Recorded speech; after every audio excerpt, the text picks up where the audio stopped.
Okay, so welcome to this week's webinar Wednesday, on Wednesday the 23rd of June 2021, with me, Keith Etherington, and Alistair Minty. Oh no, sorry, it's Michael McEwen. Yep, Alistair's off this week, so I've kind of stepped into the hot seat. you have, yeah. Hopefully it's not too hot there. It's not very hot here, I can tell you that. Yeah, exactly. Yeah. Okay, and you've recovered from last night, have you, Michael? Yeah, just about. I'm starting to get my voice back a wee bit because I didn't realise that when I was speaking last night, I was a bit hoarse when I was speaking. But yeah, a bit disappointed. But as I said to you, I'm kind of used to that anyway. So yeah, no, that's it. That's what everybody always says, isn't it? It's the hope that gets you. yeah. And believe it or not, that was Scotland's 11th attempt to qualify for the knockout stages. Yeah, was it really the 11th? Right. Okay. Sorry, we shouldn't get too much into football, should we, Michael? No. Yeah. Okay. So is John saying hello to us? Are we both? Yep. Good. Well, I'm good. Are you good, Michael? Yeah, I'm fine. John. Yeah. Okay. Yeah. Okay. So you've got 2 roles today, Michael. Yeah. I know you're having your lunch later. It's not for that. You've got 2 roles. You're guest presenter, and you're the guest as well. Right? I'm a guest. Great. Okay. Yeah. So basically, you're partly presenting, and also partly I'm going to ask you some questions as well. And this week we're going to do it a bit differently from most of the webinar Wednesdays that we've done, because I'm going to try and put a bit of music in and a little bit of filming here and there as well. But we're probably going to go about the same length as we always do. And it's partly because we are now nearly at the end of June. And we're nearly at the end of our current run of doing these webinar Wednesdays, because we're saying we're going to take, I don't know whether you knew that, but we're saying we're going to take a short break after next week. Yeah, I heard you saying that, Yeah, over the summer. So we're going to have a bit of a summer break, and then work out how we should do these things in the future as the world opens up again, or as we hope it opens up again. Because because it looks like now that all our restrictions in Scotland will finish sometime in August, doesn't it? Yeah. We hope. We hope. Yeah. We're planning to go to year 0 on July, the date in July. 2000. Level 0, aren't we? Level 0 sometime in July. And then all restrictions ending sometime in August. So that's hopefully what we've got to. Hopefully. Yeah. Mm-hmm. Okay. So what are you doing this week, Michael? Yeah, just kind of like walking away and all that. I feel though it's been a bit quiet again because I was doing some radio shows there for the Euros. Obviously, Scotland's out, so this my last show was last night as well, and I'm working on a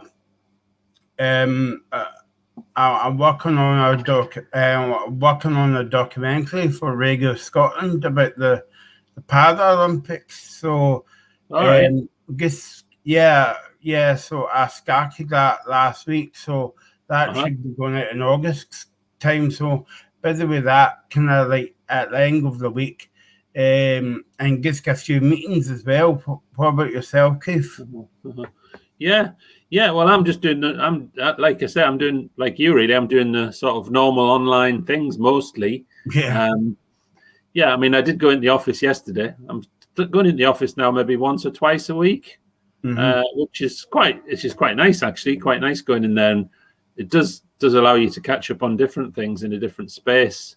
And this week, tomorrow, we've got the last of the springtime sessions for people interested in self-directed sport for children, young people, and families.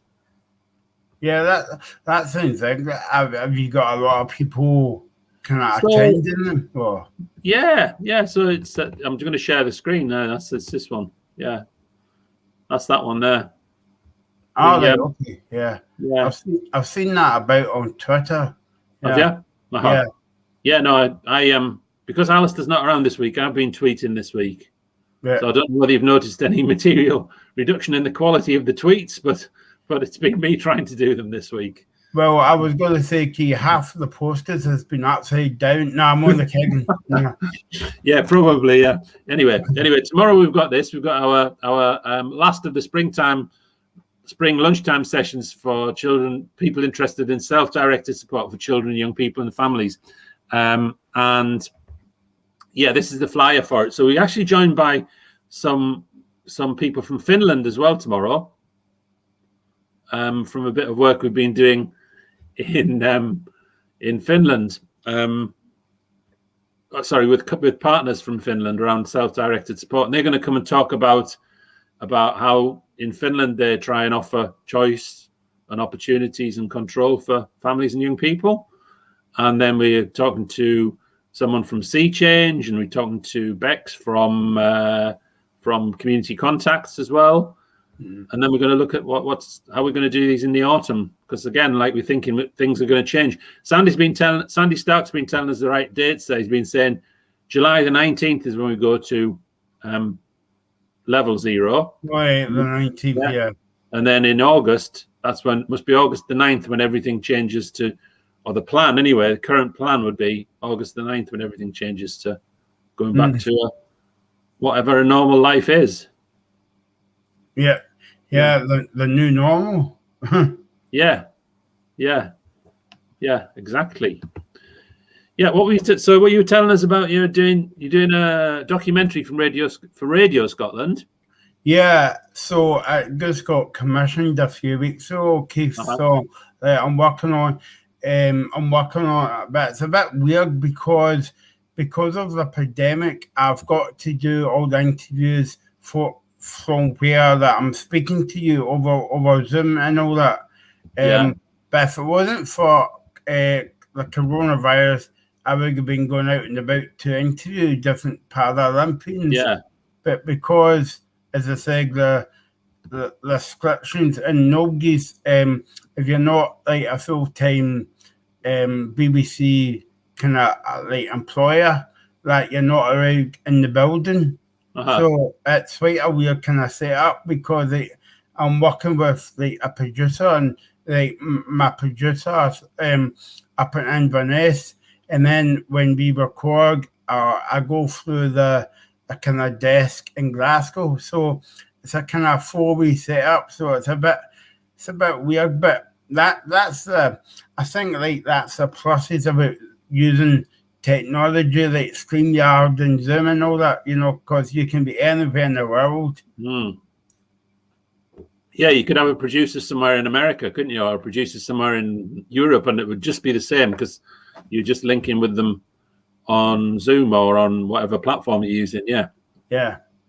How long's that show going to? So you're saying it's coming out in August. So when is the Olympics? When is the Paralympics? In fact, is that after again? Is it after the Olympics? Yeah, it's after the Olympics. Yeah. I should have wrote the dates down. This is terrible, but yeah, it's late on in August. It's usually September, but because everything's kind of mixed up right now, so the Olympics begin first, and then it's the Paralympics. But it's going to be a bit weird because there's not going to be any fans there at the event. No. Although they're going to have some, they're not going to have some, but you can't speak or something. No, it's not you can't speak. I think they're going to have some fans, but it's going to be all people from Tokyo. It's not going to be anything outside people. Yeah, and they're not allowed to speak too loudly or something. There's no cheering, no speaking loudly. So it's going to be very, very strange, isn't it? But there we are. Yeah. Not even allowed to sneeze. Well, no, you better not do that. No, I don't think so. Don't think so. Yeah. So and is that radio pro? Is it going to be a particular? Is it going to be a feature, or is it going to be a full program that you're doing there, Michael? That's what I'm just trying to get to. Yeah, so this is like my first kind of documentary that I got commissioned. So it's going to be, I think it's going to be like half an hour where I've interviewed a few Paralympians from Scotland, and they're going to be on the program as well. So yeah, But as I say, I don't know the dates yet. All I know it's in August. Okay. I'm just waiting to find out the dates. Okay, that sounds really interesting. So we should try and once you get the date, once you've got the program finished, and once we get the dates and things, you should let us know, and we'll try and publicize it as much as possible as well, Michael. Yeah, it's gonna be quite good. I'm really quite excited in a way. I'm excited even though I'm not smiling, but this is just my normal face. So it's the first kind of thing that I've got commissioned on the radio anyway. So I'm quite happy about that, Keith. So, but I'll let you know. Yeah. Okay. No, that's good. All right. So I suppose that leads us into the first thing I was going to ask you about, Michael, which was like, was really just to tell us a bit about your why you wanted to, first of all, why you wanted to be a journalist, why you wanted to do things like that, and then how you started getting into it. Yeah. So so I'm giving away my secrets here now. So like I've always been interested in the media, right? And since I've was 7 or 8 or that in the house, I had like a pretend radio station. And back in the day, this wasn't yesterday, Keith, but I was using actually tapes, not CDs, but tapes to play different music. So I can't remember what the station was called, but I had like a pretend radio station as well. So when was that? When was that? How long ago was that? I think I was at primary school, so it wasn't yesterday, Keith. But yeah, I mean, why? I've always wanted to get into the media because, I don't really know why. Well, I know why I want to get into the media because I like all the kind of, speaking to people on research and stuff and all that, but yeah, it's took me a long time to where I've got to the now because it's quite difficult to really get into the media and stuff. So I started to get like hospital radio like years and years ago, and I was there for like 8 years, and then I went on to kind of like community and online radio stations as well, and like I've kind of worked my way up and stuff like that. So So how did you first do that bit with hospital radio then? Just by getting in touch with people, or how did you make those connections, Michael? Yeah, so if anybody's watching this, you have like hospital radio in your own area. I mean, I know John put a comment there, John Garden from Inverness. So I think Inverness we have one. So I'd done the hospital radio in Glasgow. And it was good experience, but then part of my volunteering role was to go about different wards and asking the patients for requests or even to speak to them, because a lot of people forget, Keith, that when especially older people's in hospital, they don't really get visitors. So I might be the only visitor like they might get in a day. So so I was really maybe giving something back in a way, if that makes sense. Yeah, and you were collecting requests for like what you were going to play later on the radio show. Is that right? Yeah. Yeah. Well, I wasn't presenting at that time. Right, okay. Yeah. So I was basically just going out and then taking it back to the studio. The studio was in Glasgow.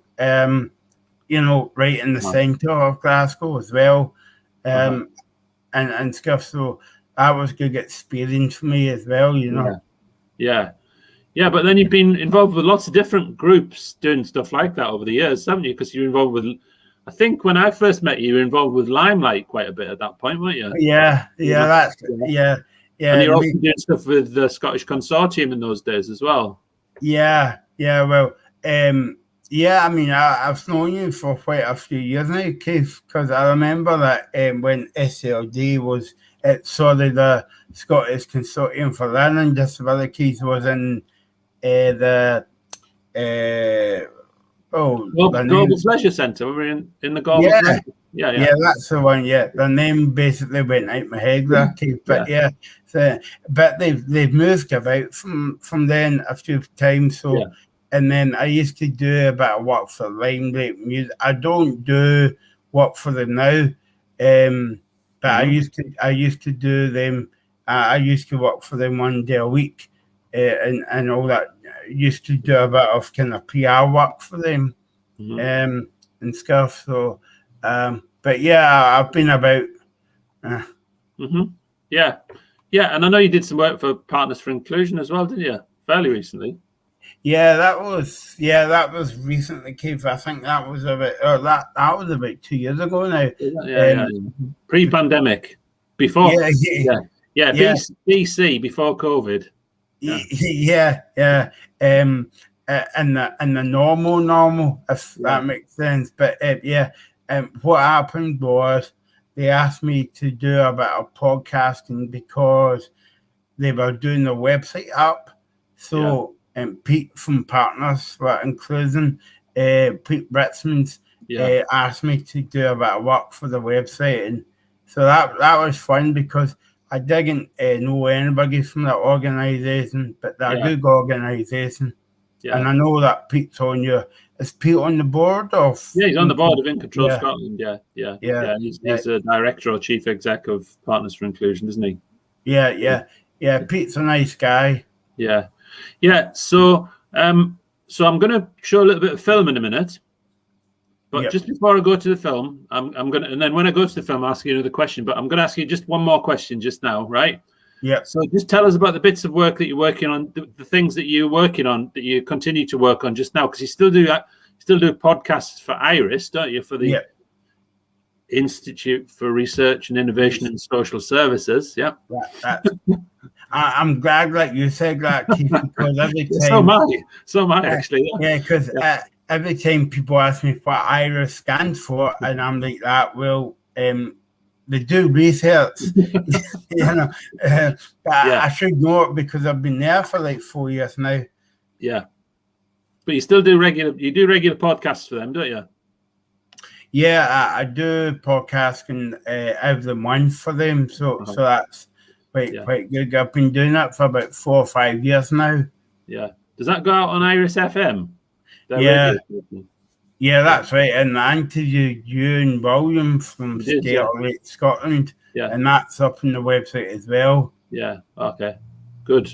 Yeah. Okay. And have you got any interesting people coming up on that? Yeah, I just saw Sandy's name popping up there when the date. So I'm going to be interviewing Sandy in a few weeks' time because he was involved in the Glasgow University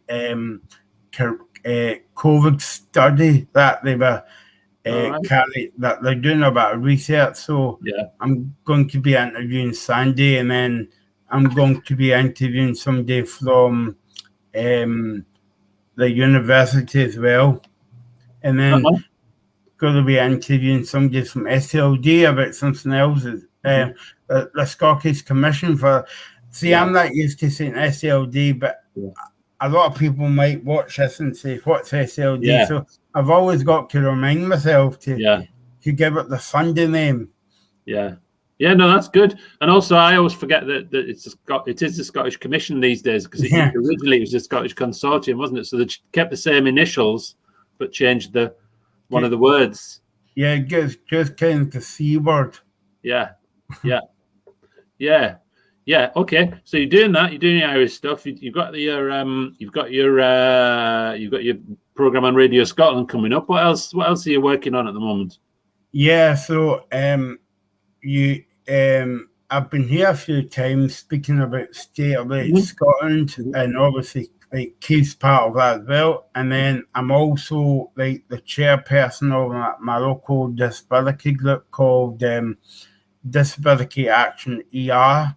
So it's a kind of like campaigning group for people with learning disabilities. to, campaign on local issues. Yeah, and the ER, tell us what the ER stands for, because I know that, but not. Yeah, ER, sorry, yeah, East Renfrewshire. Yeah, that's where I'm actually from, kind of ER, kind of East Renfrewshire. Yeah.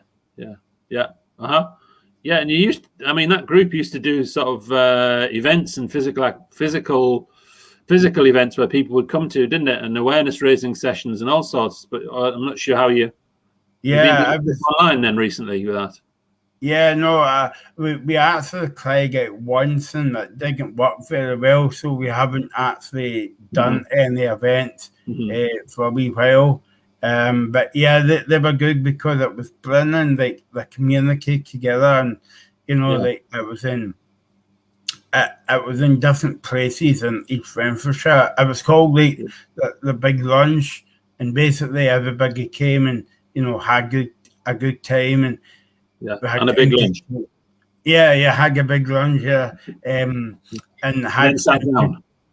What's that? And then sat down after the big lunch. Yeah, of course. And fell asleep. So I was on from 11 till 2, and we had entertainment and as you said, the big lunch as well, and information sessions as well. So it was quite good. Yeah, because you also did have musicians and stuff there, didn't you? I remember you telling me about different musicians that came along. Yeah, we had somebody new, somebody that was, it's funny, somebody always knows somebody else that does something. So this person knew somebody that was on the X Factor a few years ago. We managed to get her along to the event. And then we had Edward Reed. I don't know if you watched Britain's Got Talent, Keith. I have done, yeah. Well, not every year. But... Well, Edward Reed was on it from Scotland, so we managed to get him to come in as well. So, but it's a shame because we've wanted to have a few events, and then it all stopped because of the Mr. Coronavirus. Yeah. And what did Edward do? He didn't read, did he? He wasn't reading. He was singing. He was singing songs, but he was singing kind of like nursery rhymes, but adding different words to it. Right. I sort of remember that. Yeah, you remember that now, Yeah. That's a bit like that other person who's done some things with you, Pauline, who does the tunes to his song. Yeah. Sorry, we get So that was fun, but obviously nothing's happened now for over a year because of the coronavirus. Okay, all right. I'm going to show a little bit of film now, Michael. Okay.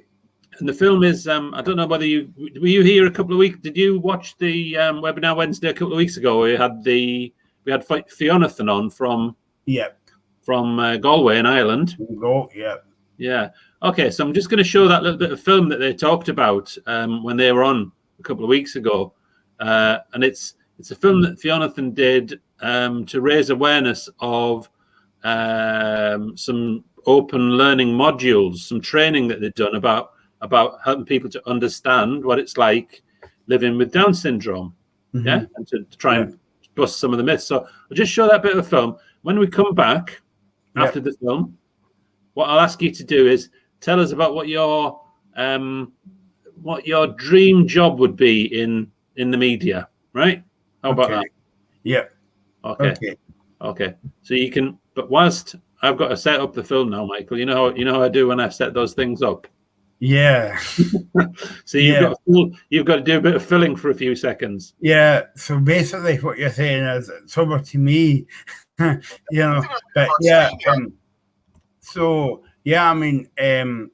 hopefully that you enjoyed what I was saying about the kind of media, kind of all the other things that I do, and I'm happy to help in either way. So you can get me on Facebook and Twitter. I don't want to plug my website because I don't know if I'm allowed to plug my website, Keith.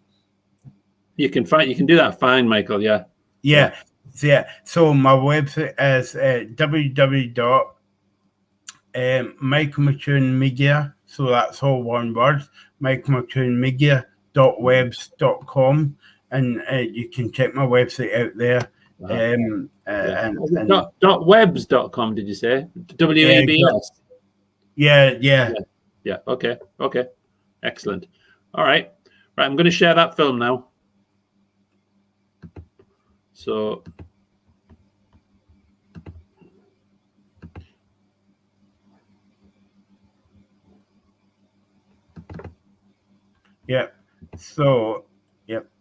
I've not seen this one, so it'll be good to see it. Is that if there's ever a glitch in your Okay. Are you a worker, and have you ever wondered what is Down syndrome and what causes it? There's so much to learn. Like how I am just like you and how I am different. Did you know that people with Down syndrome have some very specific health needs that you should be aware of? Digestive issues, sleep disorders, hearing and vision issues, dementia. Just take it from me, those are all. There are a lot of myths.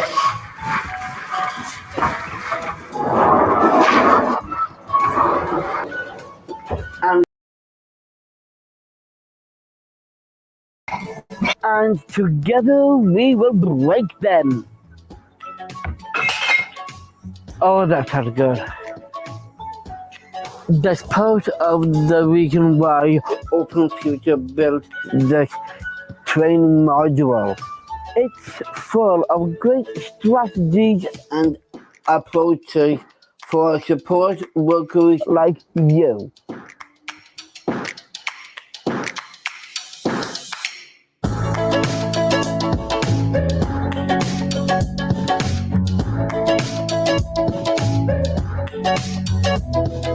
OpenFutureLearning.org. OpenFutureLearning.org.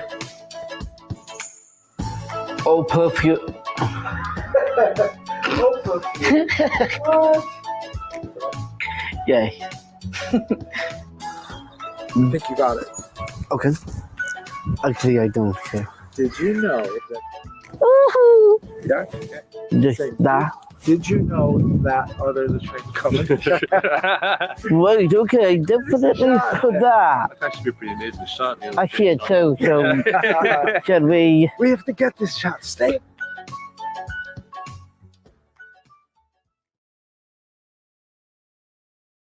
What rice does to human body?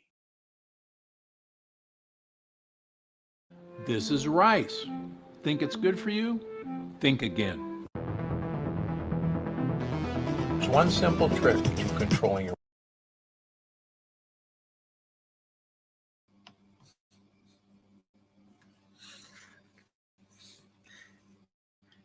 So yeah, I quite enjoyed that video from Fiona from the Ted Welder. Keeps on mute, so sorry, Mike. I'm okay now, Anna. I'm back in the room. Back in the room, yeah. Yeah. No, that was really good, wasn't it? It's a really nice video that they're doing. So they're promoting those open learning videos that you can see online. That's the one that they've done just recently about raising awareness and understanding about living with Down syndrome. Yeah, it's it's a good thing that they're doing.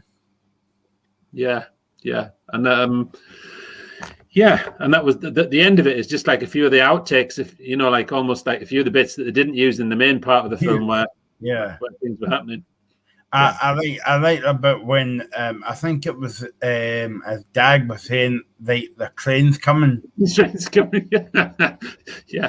Yes, that's it. Okay. Anyway, yeah, that was good. And then it went on to another film which was entirely unrelated. Yeah. Yeah, it was. We better not go into that story of when that happened once before, Michael. We won't go into that. No.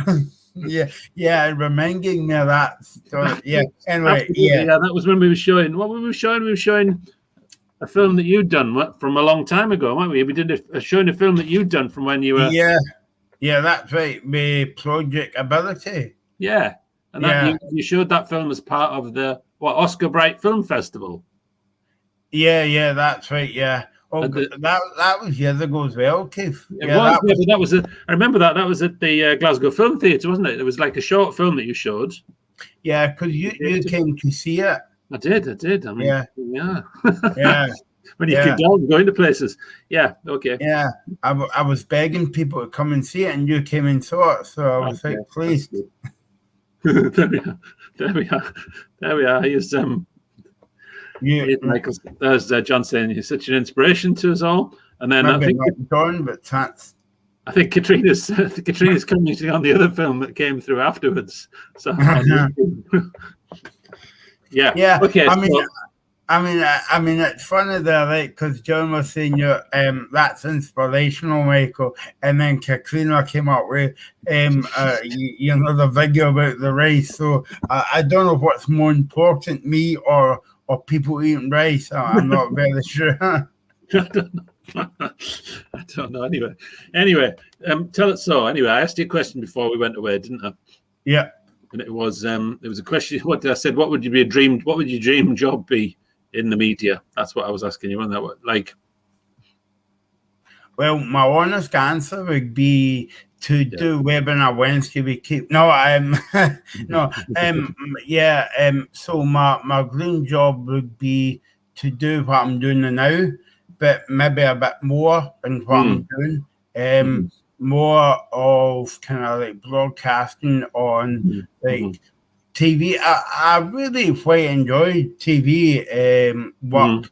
You know, I've not done that before, but when I done it a few years ago, it was quite good. And it's not until, I don't know about you, Keith, but it's not until you stop doing something and you want to do more of it and all that. And I've been quite lucky over the years where I've managed to get a couple of like commissions, as they call it, on TV and news, and that's been good fun. So I would like to do more of that. Yeah, and I know that's a bit of a long answer. And I know that you want to get a short answer, but you know me, Keith, I can't do one-word answers.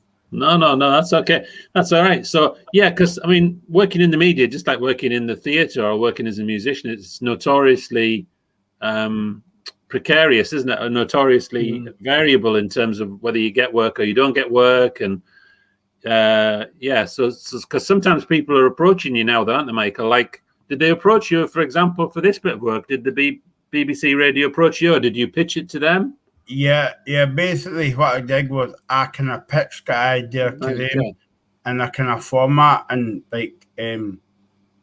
So and then that's how it happened. But it took a few months before I could tell anyone because I was dying to tell people about it, but at the same time, I was trying not to say anything just because it might not come.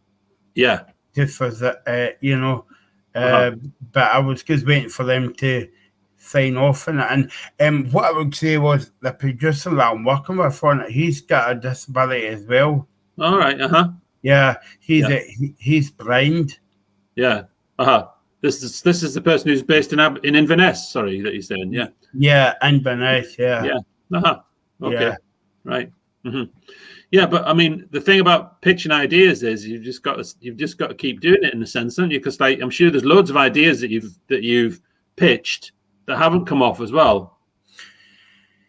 A funny story that I'm going to tell you, Keith. I don't know if we've got time, but I'll give a quick story to tell you. Years ago, on the Britain's Got Talent, the Lost Voice man won Britain's Got Talent. And the BBC phoned me to go on Radio Scotland to comment on it because I've got the same disability as the Lost Voice man because he's got cerebral palsy and I've got cerebral palsy as well. So, but I was going to a meeting in the Renfrewshire Council offices at the time. But I didn't want to say no to Radio Scotland because obviously I was getting paid for that and stuff. So I said to them, yeah, I'll do it, but I'm actually going to a meeting. So what happened was I had to phone ahead to the person I was meeting at the council to say, look, I'm going on Radio Scotland when I'm coming up to the office for the meeting. It's a quiet space that you can put me in. And I'm not kidding you, Keith. I went up to the meeting, and you know where people get married at the council offices. Like, okay, so I was sitting in there. So I was sitting on my phone next to like a bouquet of flowers. You know where people get where people get married as well. And so that was a fun experience. And on that day as well, that I was a bit random because I came back and it was like a roasting hot day, so I was, putting on my shorts and all that. Maybe too much information at the last time in the morning. But anyways, I was putting them on, and then I got a phone call from Scotland Tonight at 5:30 to say, would you like to come on the programme? Now, usually a lot of people would say, well, I need to think about that. I'll phone you back in 5 minutes. But obviously I said yes, and, right on the spot. So I had to kind of like change like my shorts, get a shave and all that kind of stuff. So that was a fun day because you don't know what you're doing from one day to the next, and you don't know who's going to be contacting you. So that was fun. Yeah, so it's like taking the opportunity. It's like it's like taking the opportunities that come along. Then, isn't it, Michael? It's about if you want something like that to be involved in the media, you've got to make the most of any of those opportunities. That come along. Yeah, and I suppose it helps you. The more times you do it, like I remember my mum and dad saying, Michael, why were you've out of a camera doing that? And obviously that was my first time on TV, and but I am very like calm when like the camera's on me. But the girl that I was on with, because I'm sure that she worked for a disability magazine as well, she was a bit kind of nervous, whereas I was kind of like, I was kind of like calming and all that. So, but that helps your experience as well. So, yeah, I think Keith's right in saying that if you want to get into the media, take anything that's going, because there's not a lot of work in Scotland. Yeah, I think that bit of advice, or that bit of the thing that you're saying there, probably goes for most things, doesn't it, Michael? In the sense that if you really want to do something, sometimes you've got to try other things, or things that take you a bit of the way there, rather than think that you're going to get there straight away. Just make the most of all the opportunities that come along to get you to where you want to be. Yeah, it's the same if you want to, work in the disability sector, the mental health sector, and, experiences. Yeah, no, that's interesting, because what that reminds me of is the Mental Health Arts and Film Festival because we did some stuff together with that as well, didn't we? Yeah. So I'm basically just lining these up, Keith, for you to fire. So you're still involved. Are you involved in that this year or it's on? Yeah, I've been involved in that for a few years now, Keith, but obviously because of the pandemic, so again, I've got to interview people from the house. I haven't really been out the house to work, apart from my time up at STV that I had to go on and stuff. But yeah, I still volunteer for the mental health festival, and that's now in May, Keith, because it used to be October. Because remember, we got some funding from the Mental Health Arts and Film Festival to actually put on the second Heavy Load tour that we did in Scotland. That was a long time ago. It was 2011, actually, so that was a long time ago. And we got a little bit of funding to help that to happen, so that was great. That was good fun. I think that was the first time that I saw Heavy Load. Okay. I'm gonna finish today. Like, we're at 11:40, so we've actually we haven't got lots of time left, Michael. So I'm going to finish today just with a bit of music, I think.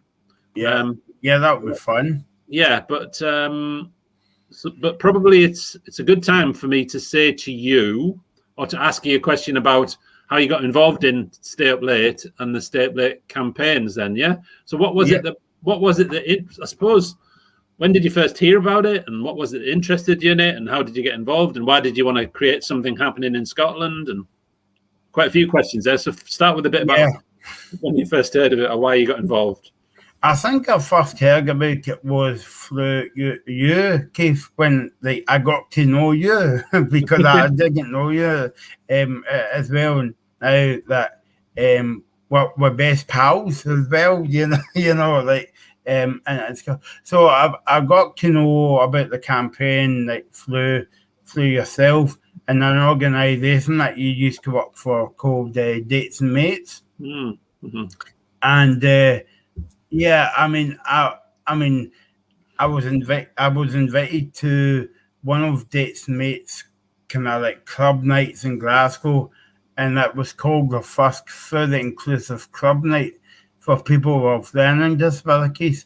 So one of our good pals that we know, John Paul, is one of the directors, and I'm quite pally with John Paul.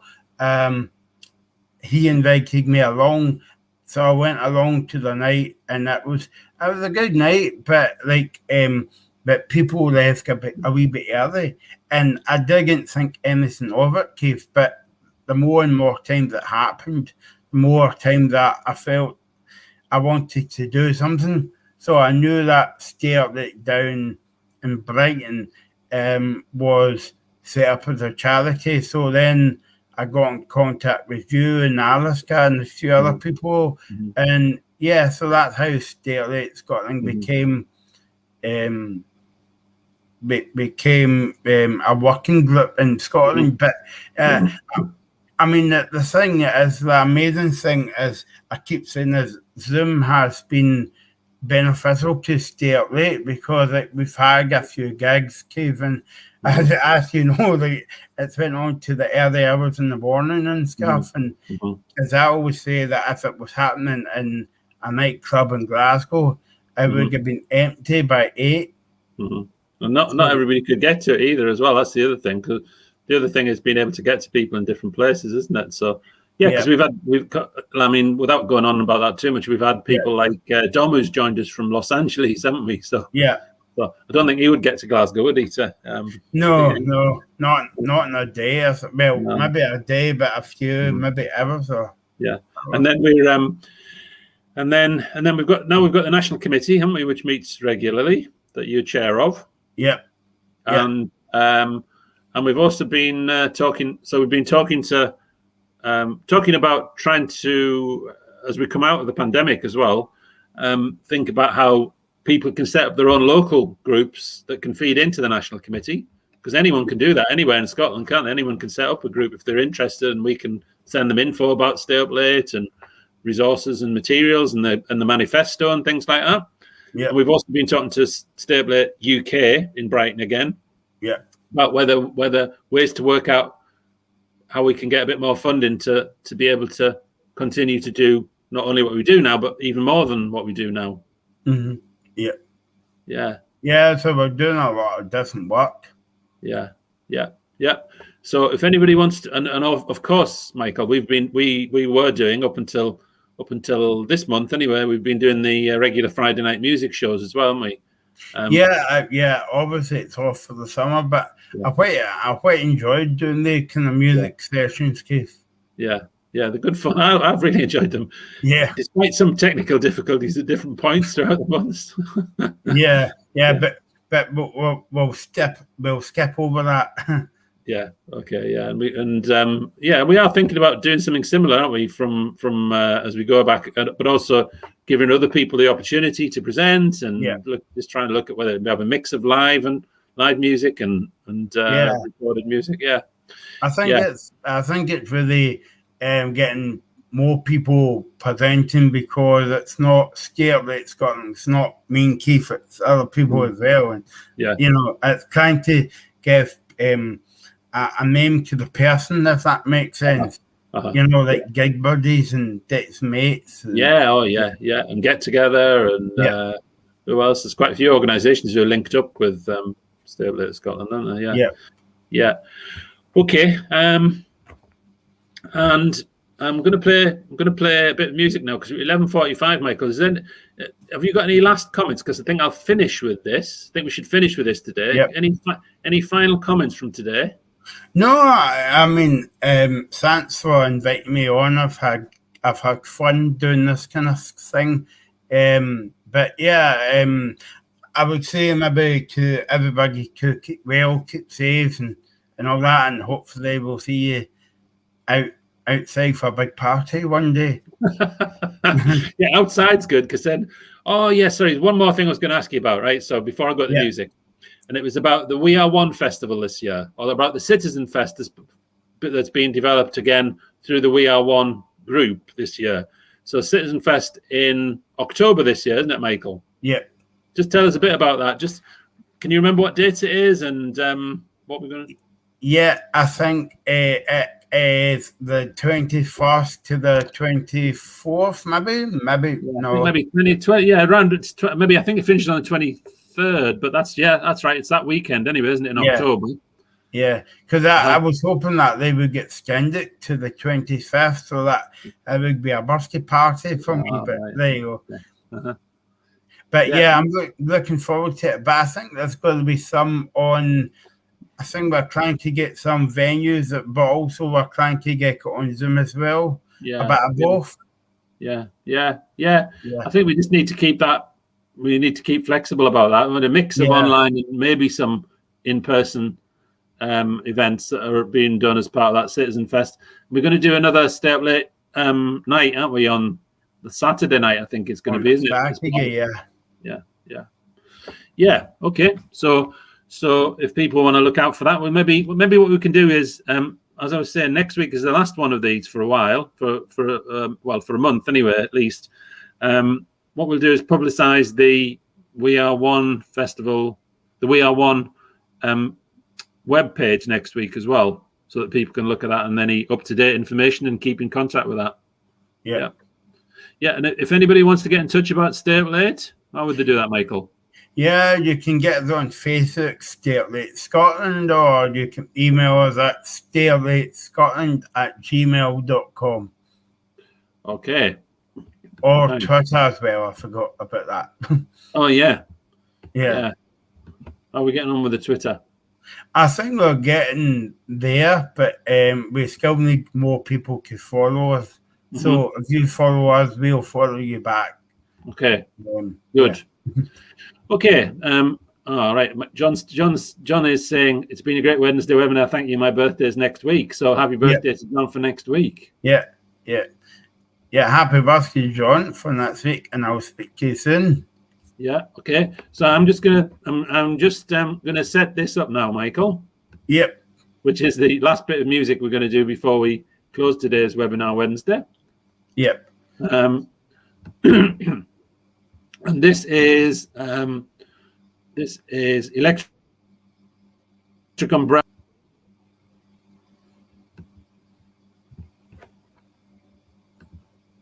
Yeah. And it's a track that we played before, and it's called "Do What You're Told," right? But it's a track about being able to do things that you want once restrictions lift around coronavirus. So we're going to finish with that, and at the end of the song, we will just end the broadcast. So thanks, Michael, for coming today. Yeah, thanks, Keith, and I'll see you soon, hopefully. Yeah, and you won't get. Unfortunately, June isn't around, so you don't get the lovely thank you that June types up at the end for everybody who comes along, because June's off on her holidays this week, so she can't put that up. So anyway, John's given us a nice thank you. So okay. Yeah, thanks, John. Yeah. John's doing June's job. Oh yeah, excellent. Yeah. That's a bit of a mouthful for me to say. Yeah. Okay, so here we are, Electric Umbrella, and Do What You're Told.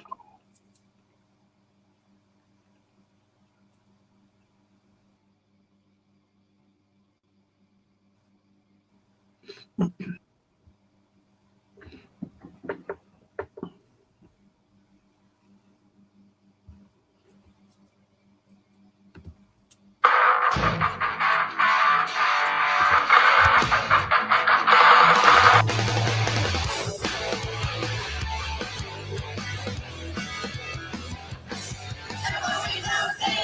keep washing your hands. To give another day. To stay inside. Cause I'm bored of staying inside. The shop on room. To worry all the time. To wear that mask. Cause I'm really, really bored of wearing this mask. Do what? Do what? Do what you're told. Do what? Do what? Do what you're told. Not to hug your neck. Not to make any plans. To stay on you. Cause I'm bored of being on you. To miss your friends. To keep wishing it will end.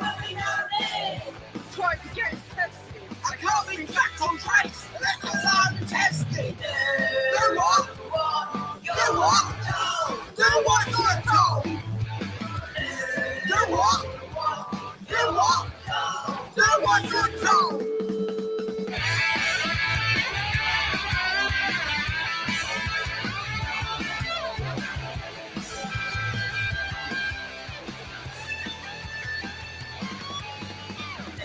Do what?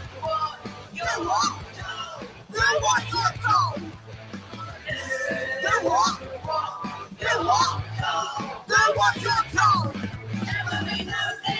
To keep washing your hands.